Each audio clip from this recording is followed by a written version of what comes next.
Começo essa segunda parte destacando aqui no 7, justamente esse trecho final, né? Bem aqui,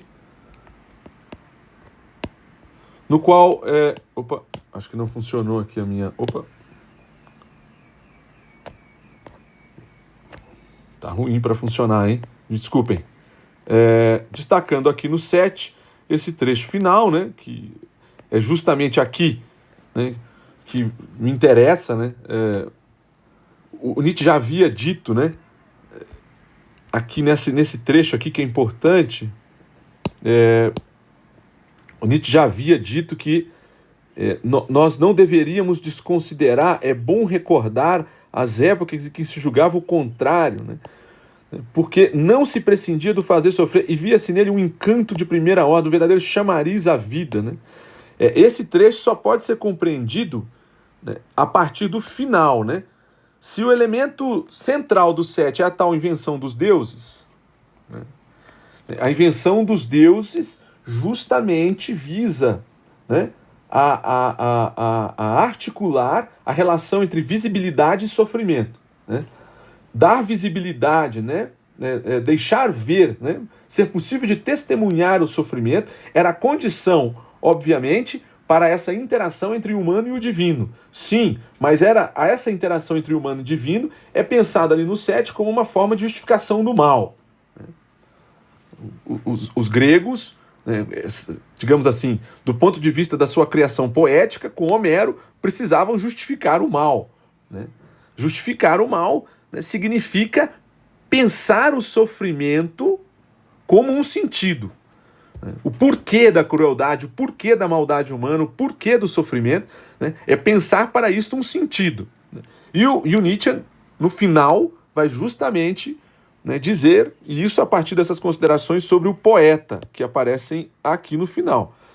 Bem, e aí, essa ideia da criação poética remete propriamente ao trabalho, digamos assim, da fantasia artística, que, por um lado, é capaz, sim, né, de sustentar a reprodução simbólica da crueldade no interior, digamos assim, de certas práticas festivas, né, de certas práticas especulares ou espetaculares do espetáculo. Ela é capaz, portanto, então, de inventar seus deuses, os poetas, né? Os poetas são capazes de inventar seus deuses, justamente para poder estabelecer uma interação entre humano e divino, né? com vistas a fazer com que o divino se interesse pelo humano, para nele visualizar uma espécie de divertimento, e esse divertimento é justamente as atrocidades, né, as, digamos, circunstâncias sofríveis da vida humana, né? Isso, de certa maneira, é dito aqui, né, de maneira emblemática, mas vai ser dito no 23, né? Quer dizer, os deuses como amigos de espetáculos cruéis, né? Até onde essa antiquíssima ideia ainda hoje não permeia a nossa humanização europeia. Aí ele vai falar do Calvino, Lutero, etc. Mas esse é o grande, digamos, movimento de passagem, né, para o 23. Né? Então, o 23, como eu disse para vocês aqui, né, esse esquema aqui, vocês estão... O 8 vai voltar, né, ao tema da invenção do Deus cristão como forma de testemunhar o sofrimento, né, de ritualizá-lo, portanto, para poder julgar luz à satisfação íntima, né, enquanto uma forma de vingança ou de justiça retributiva, a fim de reproduzir a lógica, né, do pagamento, da compensação do prazer por causa de um dano sofrido. E aí, diz o Nietzsche, né, reproduzindo a estrutura da dívida e do crédito. Vocês vão ver que dívida, né? Se vocês lerem do 8 ao 22, que dívida é essa? Que dívida eu tenho para com um Deus cristão? Né? A dívida que eu tenho, vocês sabem qual é, né? A dívida é o pecado original, que é a dívida originária, né? Então, ou seja, é a culpa, a culpa ou a dívida, né, como na ótica do pecado original, né? Então, o credor é Deus, né, obviamente. A dívida é o pecado original, né, que torna, ou traz como condição, né, a salvação como graça pelo amor de Cristo, né? E o Nietzsche vai falar, essa salvação como graça pelo amor de Cristo está completamente vinculada à representação de que a vida é um eterno sofrimento, né? Enquanto ela não for redimida. Então, enquanto nós não morrermos e formos salvos pela graça e o amor de Cristo, né, nós vamos viver um calvário, tal como Cristo viveu, né? Só que ele viveu para nos salvar. Nós não, nós precisamos dele para sermos salvos, né? Sempre passivo nessa relação, né? Os homens são sempre passivos nessa relação, os humanos, né? Então, essa é a forma como Nietzsche vai narrar uma das possibilidades de pensar a invenção dos deuses, né? Então, o centro do argumento, pessoal, quero enfatizar isso, acerca da virada estética no pensamento do Nietzsche, no caso, no exemplo da segunda dissertação da genealogia da moral, passa pela invenção dos deuses, né? Passa como na invenção dos deuses, porque aqui é a base para o Nietzsche, né, da possibilidade, a base, o argumento, digamos, mais,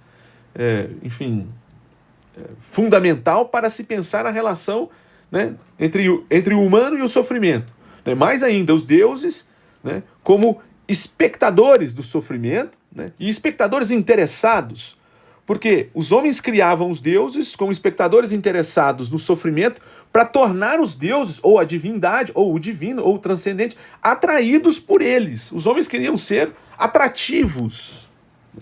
O exemplo paradigmático disso, o Nietzsche pensa nessa fórmula de ser... Veja, essa ideia de divertimento, de atração, pessoal, que vai aparecer agora no 23, não é de entretenimento, tá bom, pessoal? Não é de entretenimento. Para o Nietzsche, a ideia de ser atrativo, de ser sedutor para o divino, em relação ao divino, é porque não é o divino que é atrativo, somos nós, né? Quem somos atrativos, somos nós os atrativos, né? Que, digamos, condicionamos, né, a visão, o olhar dos espectadores para nós mesmos. Enquanto mais eles nos interessam, eles estão interessados, os deuses estão interessados pelos humanos, melhor, porque há uma mediação, digamos, mais sustentável para a transcendência. Então veja, o poeta cria um artifício, isso é um artifício, para poder, a partir da atração dos deuses pelo sofrimento humano, criar uma mediação para a ascensão, para a elevação, ou seja, se vocês quiserem, para a transcendência, né? Para aquele contato, né, entre homem e Deus, né? Entre humano e Deus. Esse aqui é o ponto, né? Para o Nietzsche aqui, né? Esse é o argumento atrás do qual nós não vamos... Então, a invenção dos deuses pode ser, por um lado, né, artisticamente depravada, como é o caso do... O Nietzsche vai falar, essa expressão é do Nietzsche, né? Se vocês quiserem, está aqui, ó, no 23, o Nietzsche fala de uma depravação da fantasia. Para o Nietzsche, a depravação da fantasia é, né, uma espécie enfim, moralização do sentimento de culpa, que por sua vez leva a uma moralização do sofrimento humano, né? E essa ideia de que o sofrimento humano está moralizado, diz o Nietzsche, aqui vai aparecer a figura do amor, né? É uma forma de moralizar esse sofrimento, né? Deus se compadece desse calvário que é a vida, ele tem amor, mesmo nós tendo optado por, digamos, condenar o seu filho, que no fundo veio para nos salvar. Bem, é uma depravação, o cristianismo é uma depravação da fantasia, ele é uma depravação do imaginário poético, ele é uma depravação justamente da via homérica. É assim que começa o 23, né? Eu quis destacar isso justamente porque o tema com o qual o Nietzsche vai se ocupar aqui no 23, ele já é antigo, né? Em Humano Demasiado Humano 2, né, esse texto aqui que eu já vou deixar aqui rapidamente. Não vou colocar porque ele não foi pensado na origem do nosso curso, eu vou colocar para dar só um exemplo. Como eu disse para vocês, que aquela relação entre, né, os deuses e o humano, e o ser humano, ela é pensada do ponto de vista de uma relação especular, festiva, espetacular, de espetáculo. O Nietzsche vai falar em palco. Ela é vista do ponto de vista artístico como uma relação que é criada pelos homens para atrair os deuses e tornar os homens eternamente interessantes para os deuses. E isto justificaria tanto, né, uma forma de interação entre o humano e o divino, como a possibilidade de justificação do mal. Porque, veja, se o mal não tivesse uma justificativa, né, o mal seria sempre experimentado, a maldade humana, os exemplos de maldade humana, as experiências da maldade humana, seriam sempre e eternamente sem sentido. E nós não conseguiríamos viver com isso. Nós seríamos uma espécie fadada ao fracasso imediatamente se nós não criássemos uma forma de justificar o mal, que é apresentar o seu porquê. Por que existe o mal no mundo? O Nietzsche está dizendo, Homero cria essa justificativa, tornando a maldade humana, reproduzida simbolicamente entre os humanos, algo extremamente atrativo para os deuses. Né? Os deuses são atraídos por isso. Em Humano Demasiado Humano 2, que é um texto escrito 6 anos antes, né, em 1881 pelo Nietzsche, então tem Humano Demasiado Humano, volume 1, que é escrito em 1878, e o Humano Demasiado Humano 2, volume 2, ele é dividido em 2 livros, não vem ao caso aqui ficar discutindo isso, mas existe uma passagem, o primeiro livro chama-se Opiniões e Sentenças, ou Miscelâneas, e o segundo se chama O Andarilho e Sua Sombra. Existe esse... Olha, se vocês pegarem aqui, estruturalmente, o 187, se vocês lerem, dá um pause aí, lerem, vocês vão ver que os homens da antiguidade sabiam alegrar-se mais e nós entristecer-nos menos. Ele vai falar justamente aqui da celebração das festividades. Olha como é que isso, sobretudo a ausência de dor, eliminação das fontes de desprazer, isso tem tudo a ver com o tema, né? Então, quer dizer, isso é um tema antigo do Nietzsche. Aí vem o tema aqui do Hesíodo, enfim, a ideia de que o artista é enganador. Professores, tem a ver com um poema do Fernando Pessoa, autopsicografia, exatamente, né? O poeta finge, enfim, e é fingidor. E esse 189, que é o que nos interessa mais. E eu quero ler para vocês justamente para mostrar que o conceito nietzschiano para a invenção dos deuses deve ser pensado antes de mais nada. Quando ele é pensado em uma chave homérica, ele deve ser pensado antes de mais nada, como uma condição para a permanência da fantasia poética. Quer dizer, olha só, isso eu não sei se eu vou conseguir passar. Qual é, então, o ponto que a seção 7 havia nos oferecido? A invenção dos deuses pelos festivais, cujo prazer imenso na reprodução simbólica da crueldade é caracterizado como um acesso, uma possibilidade de acesso com o transcendente, né, com o divino. Como é que eu torno isso interessante para quem, digamos, inventa os deuses e torna os deuses observadores do humano, que vai julgar o humano, né, e avaliar se ele pode ou não pode ter acesso às divindades? Bem, diz o Nietzsche, isto no fundo é criado para fazer com que os deuses sejam atraídos por alguma coisa que é extremamente interessante nos homens, no ser humano. E o que é interessante nos homens? Né? Para o Nietzsche, ritualizar a crueldade. Tornar a crueldade uma experiência festiva e prazerosa. Né? Que não vai poder nunca sucumbir, porque se isso sucumbir de alguma maneira, diz o Nietzsche, teríamos que pensar o não testemunho, a não visibilidade da crueldade. Então a crueldade seria por si, né? Ela não teria absolutamente nada de interessante e nós não conseguiríamos viver com isso, né? A vida estaria fadada ao fracasso. Então, de alguma maneira ela tem que ser mantida. E ela é mantida de duas maneiras. Ou pelo imaginário poético, né? Ou pela experiência religiosa cristã, que mantém. Qual é a diferença entre os dois, né? Basicamente, a diferença entre os dois é que, do ponto de vista do divino, a crueldade humana é interessante. Do ponto de vista divino, pensando agora o Deus cristão, né, a crueldade humana nada mais é do que um castigo.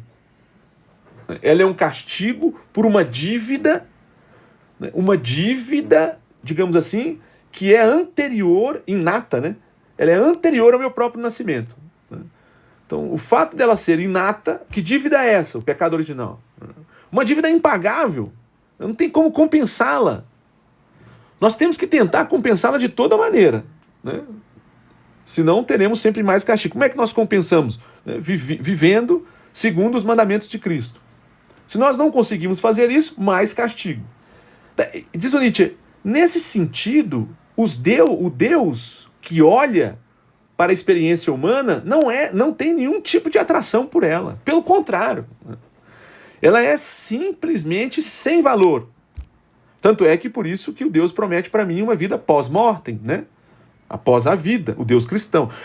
Do ponto de vista dos gregos, não. A vida do ser humano é interessante. Por isso que o Nietzsche vai falar, ou vai pensar isso na chave do teatro. Ou, se vocês quiserem, a partir de uma metáfora do teatral. Né? Os gregos como um povo de atores. A ideia é que aí, você vai falar, o que ele quer dizer com isso? É que ele está usando recursos estéticos para pensar o problema da invenção. Assim, o que é ator, o que é espetáculo, o que é espetacular, né? O que é testemunho, visibilidade, né? O que respeita a invenção dos deuses, o que o poeta quer com isso. Isso tudo diz respeito a uma única coisa para o Nietzsche e que interessa ao nosso curso, que é, né, Nietzsche recorre, né, à tradição artística para poder, a partir dos seus elementos, pensar uma alternativa à invenção do Deus pelo cristianismo. Agora, nós sabemos qual é a importância da invenção dos deuses, a partir do 7, né? Então, os gregos são... Aí, o que o Nietzsche vai dizer, e isso é que é importante nesse... Quero falar sobre essa sessão antes de terminar novamente essa segunda parte. Mas por que, no fundo, por que os deuses, né, têm que sempre se interessar pela reprodução simbólica, né? Enfim, festiva. Simbólica porque é festiva, ritualística, né, da crueldade. Por que os homens têm que se tornar cada vez mais interessantes para os deuses? Para eles terem divertimento, né? Para eles se sentirem atraídos, o ser humano como algo atrativo, né? Como algo que desperta interesse. É isso? Sim. Mas desperta interesse, isso quer dizer o quê? Não é o próprio poeta quem está criando as condições para que os deuses enxerguem os homens, né, como num mundo de sofrimento e dor e maldade, como é o caso de Troia, que o Nietzsche vai citar no 7, né? Vocês viram aqui, né? O Nietzsche cita aqui no final aqui do 7, ó, Troia, né? Que sentido tinha no fundo as guerras de Troia e semelhantes trágicos horrores? Não há dúvida, eram festivais para os deuses, e na medida em que os poetas são nisso mais divinos que os outros homens, eram também festivais para os poetas. Festivais para os poetas? Então, no fundo, os poetas, na medida em que são eles a própria representação, digamos assim, né, da memória dos deuses de um povo, porque é isso que eles querem, né? Eles querem tornar os deuses interessados pelos homens. Para isso eles ritualizam, criam festivais. Esses festivais são pensados em que sentido? Por exemplo, no caso de Homero, quando os rapsodos, os cantores, né, da Ilíada, da Odisseia, iam para a praça pública e lá se aglomeravam um grande número de pessoas para ouvi-los. Então, esses são os festivais, né? Os festivais de praça pública. É como um festival de canção, só que ao invés, né, de ter lá Chico Buarque, Caetano Veloso, vocês tinham rapsodos, que cantavam durante 3 dias, né, certas partes, não, a Ilíada e a Odisseia como um todo. Esse é o festival. Agora, existem outros festivais, obviamente, que os festivais trágicos, né? Mas para que esses festivais? Esses festivais querem conservar o quê? O interesse dos deuses pelos homens, né? O caráter atrativo e sedutor que os seres humanos possuem. E esse atrativo é poeticamente criado, simulado. Então ele é um artifício criado pelo poeta. Agora, então festivais dependem dos poetas. O interesse dos deuses nos homens dependem dos poetas. Mais do que isso, a interação entre o humano e o divino dependia dos poetas. E é isso que o Nietzsche vai falar agora como emblemático. Esta cultura, no fundo, ela queria conservar a fantasia poética. E é isso que está escrito aqui, ó. Como Homero pode ser paradoxal, existe algo mais ousado. Opa, estou lendo o 189 aqui.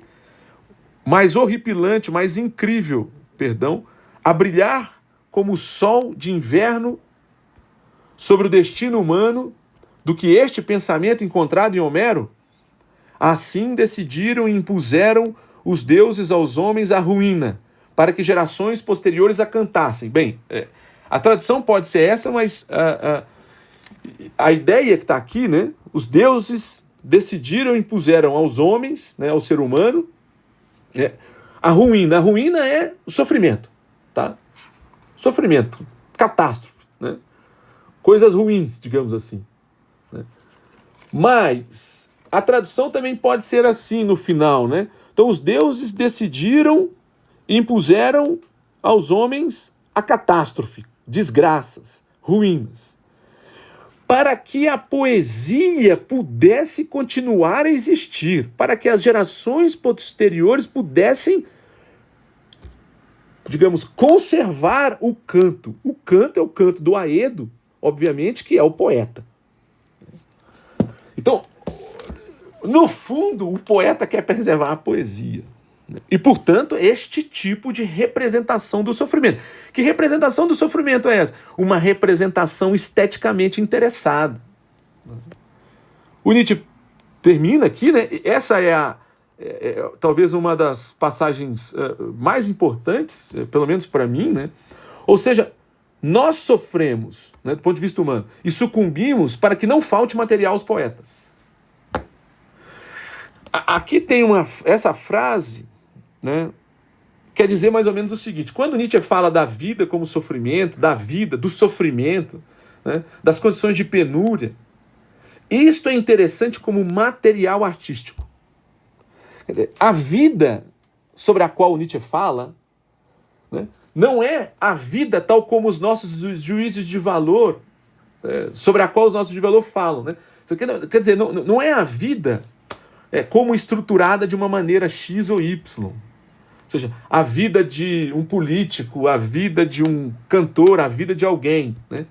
Como se a vida nos interessasse como um elemento realístico, real, que está aí, é dado, como condição fundamental, factual, se vocês quiserem. A vida sobre a qual Nietzsche fala, e que é interessante de ser pensada na chave do sofrimento, da crueldade, da maldade, é a vida enquanto material artístico. Material artístico. Quer dizer, a vida já é transfigurada como sendo um elemento cujo interesse pode ser concebido apenas pela arte. Na medida em que nós falamos sobre a vida, né, nós podemos falar que a vida não vale a pena ser vivida. Por exemplo, como é o caso dos nossos pessimistas, na expressão do Nietzsche. Ora, essa vida que não vale a pena ser vivida, na expressão dos pessimistas, né, é uma vida que não é pensada na chave do material poético, de ser um material poético. Assim como a cor é um material poético, né, se vocês quiserem. Enfim, podem pensar aí diversas formas de material, da ideia de material poético, que é uma ideia extremamente inovadora. Então, o que o Nietzsche está dizendo é o seguinte: essa vida que é pensada na chave do sofrimento, né, e que é e sobre a qual nós somos capazes de continuar e perseverar, imaginando-a, concebendo, ela só é possível assim, imaginá-la como sendo interessante, ou como alguém tendo interesse nela, são os deuses, se ela for material poético. Se ela não for material poético, se ela pertencer à nossa linguagem ordinária, à nossa linguagem do dia a dia, ela não se torna mais interessante. Ninguém tem interesse nela, a não ser o Deus cristão. Então, o Deus cristão diz respeito à minha vida, né? Tal como ela é dotada de certos interesses mesquinhos, nefastos, ou altruístas e compassivos, não interessa, né? Mas ela diz respeito, né, à vida como se a vida existisse em si. E a vida não existe em si. Assim ela não consegue gerar interesse por parte dos deuses. E interesse que permita com que a interação entre o humano e o divino se dê justamente para conservar a imaginação que criou estas mediações para a interação entre o... E essas mediações, que são a festividade da crueldade e o prazer nessa festividade, né? A necessidade dos deuses de imporem aos homens a ruína, a desgraça, né? E semelhantes tragédias, a necessidade que nós temos de continuar cantando isso, né? As desgraças humanas, elas só são relevantes se nós pensarmos na chave de que elas perpetuam a poesia, portanto, perpetuam uma imaginação artisticamente criada, artisticamente interessada. Tá bom? Então, isso vai ser agora tornado extremamente claro, ao meu ver, né, na seção 23, e com ela eu leio aqui com vocês muito rapidamente para, digamos, entrar num desfecho aqui e dar um exemplo, né? Eu quero dar um exemplo, o exemplo, né, de Agamenon, para vocês verem que todas as relações do interesse dos deuses na vida humana, né, na vida humana como sendo um calvário, a vida humana causando dor, a vida humana causando sofrimento, né, a vida humana causando dano, né, a vida humana, ela não precisa necessariamente ser pensada na chave da responsabilidade e da culpa, tal como Nietzsche pensa isso na sua origem. Ela pode se transfigurar, e essa transfiguração ela é viabilizada pela imaginação poética, né? A imaginação do poeta. E o Homero é o exemplo, né, digamos, paradigmático, né, o modelo dessa imaginação poética. Por isso o recurso a esse Homero aqui. Tá bom? Eu vou, então, ler com vocês o 23 e encaminhar para o final, já que esse 23, agora eu espero, seja um tanto quanto intuitivo, a partir dos elementos que eu passei para vocês.